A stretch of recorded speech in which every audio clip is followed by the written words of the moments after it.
Television വാർത്തകളിലേക്ക് സ്വാഗതം. വാർത്തകൾ വായിക്കുന്നത് അശ്വതി. വിമർശനത്തിനൊടുവിൽ നിലപാട് മാറ്റി സർക്കാർ. അറബിക്കടലിൽ മെയ് 24-ന് അപകടത്തിൽപ്പെട്ട് MSC എൽസ 3 കപ്പൽ മുങ്ങിയ സംഭവത്തിൽ പോലീസ് ഒടുവിൽ കേസെടുത്തു. ഉടമകളായ കപ്പൽ കമ്പനിയെ 1-ാം പ്രതിയാക്കി ഫോർട്ട് കൊച്ചി കോസ്റ്റൽ പോലീസ് സ്റ്റേഷനിലാണ് കേസെടുത്തിരിക്കുന്നത്. ഷിപ്പ് മാസ്റ്റർ 2-ാം പ്രതിയും ജീവനക്കാർ 3-ാം പ്രതിയുമാണ്. അശ്രദ്ധമായും അപകടകരമായും കപ്പൽ ഓടിച്ചതിനുള്ള BNS 282 അടക്കം 6 വകുപ്പുകൾ പ്രകാരമാണ് കേസെടുത്തത്. കപ്പൽ അപകടത്തിൽ കേസെടുക്കാൻ സംസ്ഥാന സർക്കാർ തയ്യാറാകാതിരുന്നതിനെതിരെ വ്യാപക വിമർശനം ഉയർന്നിരുന്നു. കൊച്ചി തീരത്തു നിന്ന് 38 നോട്ടിക്കൽ മൈൽ അകലെയായിരുന്നു അപകടം.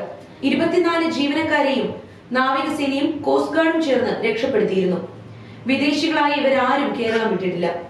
കൊച്ചിയിലെ ഹോട്ടലുകളിൽ താമസിക്കുന്ന ഇവരെ ഉടൻ ചോദ്യം ചെയ്യാനാണ് പോലീസിന്റെ ശ്രമം. ഇന്നു മുതൽ മഴ കനക്കും. സംസ്ഥാനത്ത് കാലവർഷം ശക്തി പ്രാപിക്കുന്നു. ഇന്ന് കണ്ണൂരും കാസർഗോഡും ഓറഞ്ച് അലർട്ട് പ്രഖ്യാപിച്ചിരുന്നു. കോട്ടയം, ഇടുക്കി, എറണാകുളം, തൃശൂർ, പാലക്കാട്, മലപ്പുറം, കോഴിക്കോട്, വയനാട് ജില്ലകൾക്ക് മഞ്ഞ അറിയിപ്പും നൽകിയിട്ടുണ്ട്. വെള്ളിയാഴ്ച കോഴിക്കോട്, വയനാട്, കണ്ണൂർ, കാസർഗോഡ് ജില്ലകൾക്കാണ് ഓറഞ്ച് മുന്നറിയിപ്പ്. ഈ മാസം 15 വരെ കേരളത്തിൽ മണിക്കൂറിൽ 50 മുതൽ 60 വരെ കിലോമീറ്റർ വേഗത്തിൽ ശക്തമായ കാറ്റ് വീശാനും സാധ്യതയുണ്ട്. ഞായറാഴ്ച വരെ കേരള, കർണാടക, ലക്ഷദ്വീപ് തീരങ്ങളിൽ മീൻപിടുത്തത്തിന് പോകരുതെന്ന് കേന്ദ്ര കാലാവസ്ഥാ വകുപ്പ് അറിയിച്ചു. മെട്രോയുടെ അന്തിമ അലൈൻമെന്റ് നിശ്ചയിക്കാൻ സമിതി രൂപീകരിക്കാൻ തീരുമാനം. തലസ്ഥാനത്തെ മെട്രോ പദ്ധതിയുടെ അന്തിമ അലൈൻമെന്റ് നിശ്ചയിക്കാൻ ചീഫ് സെക്രട്ടറിയുടെ നേതൃത്വത്തിൽ ഒരു സമിതി രൂപവൽക്കരിക്കാൻ സർക്കാർ തീരുമാനം. മെട്രോയുടെ നിർമ്മാണവുമായി ബന്ധപ്പെട്ട് മുഖ്യമന്ത്രി പിണറായി വിജയന്റെ അധ്യക്ഷതയിൽ ചേർന്ന യോഗത്തിലാണ് തീരുമാനമുണ്ടായത്.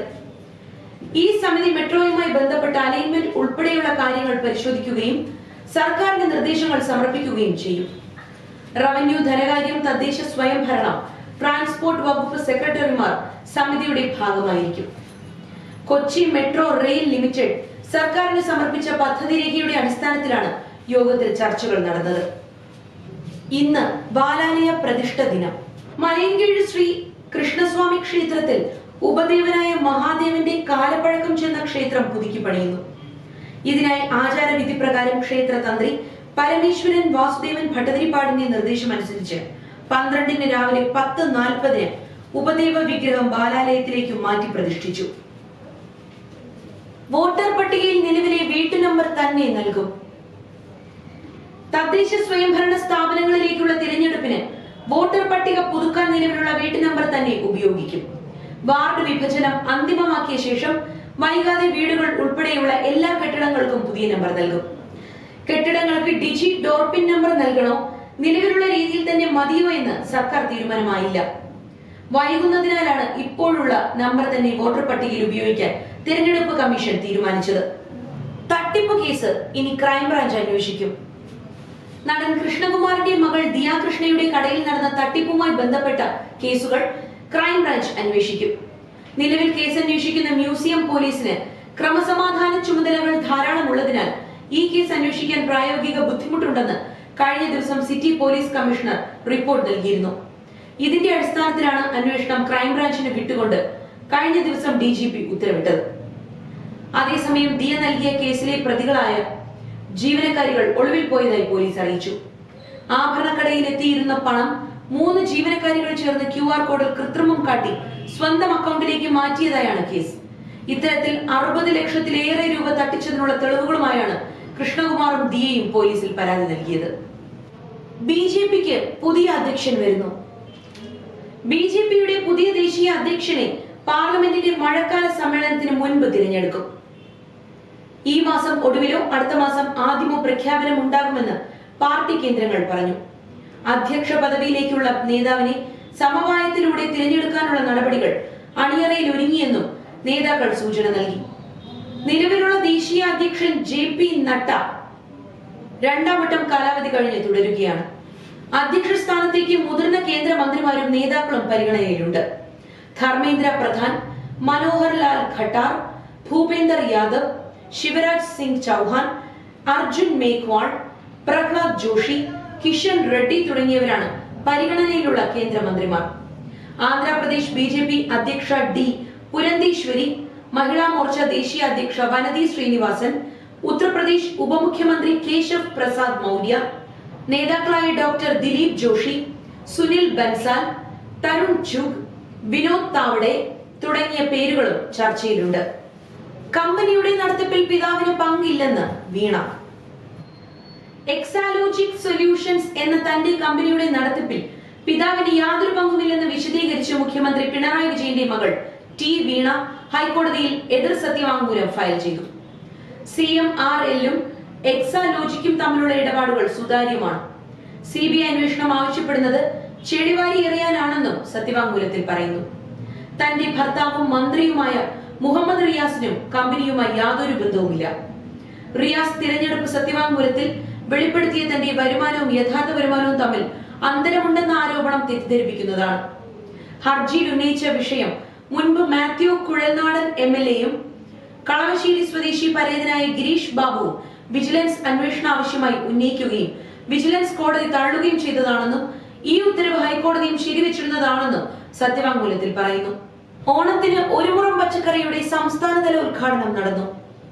തിരുവനന്തപുരം സെക്രട്ടേറിയറ്റ് അങ്കണത്തിൽ ഉദ്ഘാടനം നിർവഹിച്ച മുഖ്യമന്ത്രി പിണറായി വിജയൻ, മന്ത്രിമാരായ P. Prasad, KN Balagopal, K. Rajan എന്നിവർ ചേർന്ന് പച്ചക്കറികൾ നട്ടു. ഇന്ത്യക്ക് നന്ദി പറഞ്ഞ് തായ്വാൻ. കേരള തീരത്ത് പൊട്ടിത്തെറിച്ചു കത്തിയ കപ്പലിലെ തായ്വാൻകാരെ രക്ഷിച്ചതിന് ഇന്ത്യൻ നാവികസേനയ്ക്കും തീരരക്ഷാസേനയ്ക്കും നന്ദി പറഞ്ഞു തായ്വാൻ. കാണാതായ കപ്പൽ ജീവനക്കാർ സുരക്ഷിതരായി തിരിച്ചു വരട്ടെ എന്നും പരിക്കേറ്റവർ വേഗം സുഖം പ്രാപിക്കട്ടെ എന്നും എക്സിലൂടെ തായ്വാൻ പറഞ്ഞു. തങ്ങളുടെ സ്വയംഭരണ പ്രദേശവുമായി കരുതുന്ന തായ്വാനും കൂടി ചേർത്ത് ചൈന കഴിഞ്ഞ ദിവസം നന്ദി പറഞ്ഞിരുന്നു. 80 കടകളുടെ പ്രവർത്തനം നിർത്തിവെപ്പിച്ചു. മഴക്കാലത്ത് ഭക്ഷ്യസുരക്ഷാ വകുപ്പിന്റെ നേതൃത്വത്തിൽ സംസ്ഥാന വ്യാപകമായി 4451 സ്ഥാപനങ്ങളിൽ പരിശോധന നടത്തി. ഭക്ഷ്യസുരക്ഷാ ഗുണനിലവാര മാനദണ്ഡങ്ങൾ പാലിക്കാതെ പ്രവർത്തിച്ച 80 കടകളുടെ പ്രവർത്തനം നിർത്തിവെപ്പിച്ചു. ഓപ്പറേഷൻ മൺസൂണിന്റെ ഭാഗമായുള്ള പരിശോധനകൾ തുടരുമെന്ന് മന്ത്രി വീണ ജോർജ് അറിയിച്ചു. ഭക്ഷണ തെരുവുകൾ സജ്ജമാകുന്നു. മോഡേണൈസേഷൻ ഓഫ് ഫുഡ് സ്ട്രീറ്റ്സ് പദ്ധതിയുടെ ഭാഗമായി കേരളത്തിൽ 4 ഇടങ്ങളിൽ ഭക്ഷണ തെരുവുകൾ സജ്ജമാക്കി വരുന്നതായി മന്ത്രി വീണ ജോർജ്. ശംഖുമുഖം, എറണാകുളം പനമ്പള്ളി നഗർ, മലപ്പുറം കോട്ടക്കുന്ന്, കോഴിക്കോട് ബീച്ച് എന്നിവിടങ്ങളിലാണ് ആദ്യഘട്ടം. വൃത്തിയുള്ള മനോഹരമായ അന്തരീക്ഷത്തിൽ നല്ല ഭക്ഷണം ഒരുക്കുന്നതിന്റെ മാതൃകാ പദ്ധതിയാണിത്.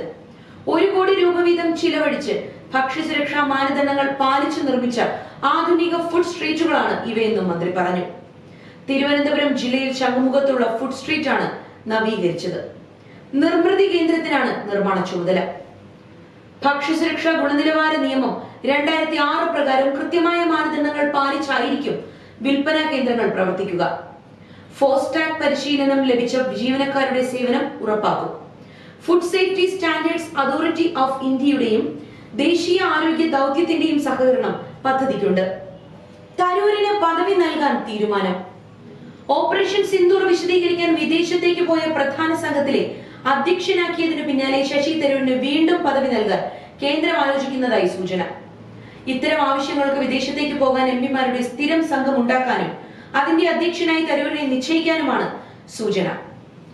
ഓപ്പറേഷൻ സിന്ദൂർ സന്ദർശന വേളയിൽ പ്രധാനമന്ത്രി നരേന്ദ്രമോദിയെയും സൈന്യത്തെയും ആവോളം പ്രശംസിച്ച തരൂർ സർക്കാരിന്റെ പ്രതിച്ഛായ കൂട്ടിയെന്നാണ് കേന്ദ്രത്തിന്റെ വിലയിരുത്തൽ. പിന്നാലെയാണ് തരൂരിന്റെ വിദേശ നയതന്ത്ര ബന്ധങ്ങൾ പ്രയോജനപ്പെടുത്താൻ സർക്കാർ തുനിയുന്നത്. കായിക ലോകം. ലോകകപ്പ് യോഗ്യത ഉറപ്പിച്ച് ബ്രസീൽ. കാർലോസ് ആഞ്ചലോട്ടിയുടെ തന്ത്രങ്ങളിൽ ആദ്യ ജയത്തിനൊപ്പം ബ്രസീലിന് 2026 ലോകകപ്പ് ഫുട്ബോളിനുള്ള യോഗ്യതയും. പരഗ്വായെ തോൽപ്പിച്ചാണ് മുൻ ലോക ചാമ്പ്യന്മാർ ബർത്തുറപ്പിച്ചത്. എല്ലാ ലോകകപ്പിനും യോഗ്യത നേടിയ ഏക ടീമെന്ന ഖ്യാതി ബ്രസീൽ നിലനിർത്തി. പെറുവിനോട് ഗോൾ രഹിത സമനില വഴങ്ങിയെങ്കിലും എക്വഡോറും യോഗ്യത നേടി. നമ്മുടെ ആരോഗ്യം നമ്മളിലൂടെ. ഉയർന്ന കൊളസ്ട്രോൾ നിരവധി രോഗങ്ങൾക്കാണ് കാരണമാകുന്നത്. ഹൃദ്രോഗത്തിന്റെ പ്രധാന കാരണമാണ് ഉയർന്ന കൊളസ്ട്രോൾ. ചികിത്സിച്ചില്ലെങ്കിൽ അവ ഹൃദ്രോഗം, പക്ഷാഘാതം പോലുള്ള ഗുരുതരമായ പ്രശ്നങ്ങൾക്ക് കാരണമാകും. പ്ലാക്ക് അടിഞ്ഞു കൂടുന്നത് മൂലം ഹൃദയത്തിലേക്കുള്ള രക്തയോട്ടം കുറയുന്നത് നെഞ്ചുവേദനയ്ക്ക് കാരണമാകും. ഉയർന്ന കൊളസ്ട്രോളുമായി ബന്ധപ്പെട്ട ഹൃദ്രോഗം കാരണം ക്രമരഹിതമായ ഹൃദയമിടിപ്പ് അനുഭവപ്പെടാം. ഹൃദയ പേശികളിലേക്കുള്ള രക്തയോട്ടം കുറയുന്നത് ക്ഷീണത്തിന് കാരണമാകും. പ്ലാക്ക് അടിഞ്ഞുകൂടുന്നത് മൂലം രക്തയോട്ടം കുറയുന്നത് കൈകളിലോ കാലുകളിലോ മറ്റ് അവയവങ്ങളിലോ മരവിപ്പിന് കാരണമാകുന്നു. കൊളസ്ട്രോൾ കൂടുന്നത് തലച്ചോറിലേക്കുള്ള രക്തയോട്ടം തടയും. ഇത് മുഖത്തോ കൈയിലോ കാലിലോ പ്രത്യേകിച്ച് ശരീരത്തിന്റെ ഒരു വശത്ത് പെട്ടെന്ന് മരവിപ്പ് അല്ലെങ്കിൽ ബലഹീനത പോലുള്ള സ്ട്രോക്ക് ലക്ഷണങ്ങളിലേക്ക് നയിക്കുന്നു. ശരീരത്തിലെ അമിതമായ മദ്യത്തിന്റെ അളവ് മൊത്തം കൊളസ്ട്രോൾ വർദ്ധിപ്പിക്കും. തേർഡ് വിഷന്റെ ഇന്നത്തെ വാർത്തകൾ ഇവിടെ പൂർണ്ണമാകുന്നു. നന്ദി, നമസ്കാരം.